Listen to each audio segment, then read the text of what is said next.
గర్భగుడిలోకి మనం వెళ్ళే ముందు గడపకు నమస్కరించుకుని వెళ్తాం. అలా ఎందుకు వెళ్తాం అనేది ఈ వీడియోలో మనం తెలుసుకుందాం. గృహములో లాగా చెక్కతో కాకుండా ఆలయాల్లో గడపను రాతితో నిర్మిస్తారు. రాయి పర్వతానికి చెందినది.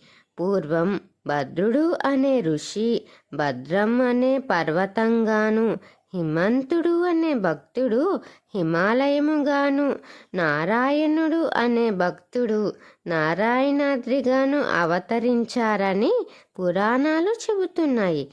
భగవంతుడు ఆ భక్తుల కోసం ఆ కొండల మీదే వెలిశాడట. ఆ రాళ్ళ నుంచి వచ్చిన రాయినే గడపగా మార్చి ఉంచుతారట. నిత్యం దేవుణ్ణి దర్శించే ఆ గడప పుణ్యానికి నమస్కరిస్తూ, అలాగే భక్తుణ్ణి దాటినందుకు క్షమించమని, మన్నించమని వేడుకోవటమే గడపకు నమస్కరించుకుని వెళతాం.